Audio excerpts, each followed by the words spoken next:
대선을 앞둔 올해 여야 후보들을 둘러싼 수사가 변수로 떠오른 가운데 여러 방법을 통해 선거에 영향이 없도록 하겠다는 김진욱 공수처장 발언의 배경을 놓고 여러 분석이 나오고 있습니다. 각종 난관으로 인해 고발사주 의혹 등의 수사를 이러지도 저러지도 못하는 상황에서 윤석열 국민의힘 후보 관련 사건을 대선 이후에 마무리하려는 거 아니냐는 전망도 조심스럽게 제기됩니다. 우철희 기자입니다. 김진욱 고위공직자 범죄수사처장은 그간 여러 자리에서 국민의힘 윤석열 후보 관련 수사에 대해 대선에 영향이 없도록 하겠다고 약속했습니다. 그런데 최근 국회에서 열린 언론인 등 사찰 의혹 관련 현안 질의에서는 의미심장한 한마디를 더했습니다. 선거에 영향을 미치지 않도록 하는 방법은 여러 방법이 있다고 저는 봅니다.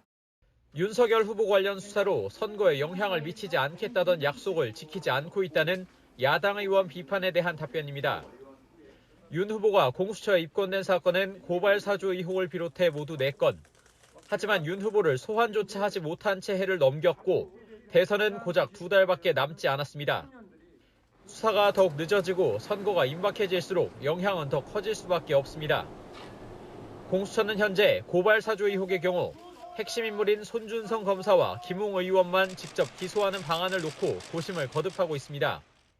다만 이렇게 되면 함께 입건된 윤 후보를 무혐의 처분해야 하는 만큼 부르지도 않고 면죄부를 줬다는 여권의 비판이 부담입니다. 그렇다고 손 검사에 대한 체포 구속영장이 3차례나 기각된 상황에서 어설프게 윤 후보를 소환했다간 야권이 대대적으로 들고 일어날 게 불보듯 뻔해 이러지도 저러지도 못하는 형국입니다. 검토 중 다 검토 사항에 들어있다는 말씀을 드립니다. 게다가 사찰 논란으로 해체까지 거론되는 등 조직 전체가 위축된 상황에서 고발 사주 의혹과 같은 정치적 파급력이 큰 사건을 시급하게 매듭짓기도 어렵습니다.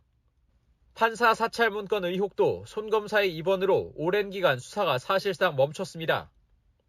이 때문에 공수처가 비교적 여파가 크지 않은 일부 사건만 먼저 결론 내고 고발 사주나 판사 사찰 문건 의혹 등 핵심 사건에 대한 처분은 수사가 더 필요하다는 이유로 대선 이후 마무리하는 것 아니냐는 전망도 조심스럽게 제기되고 있습니다.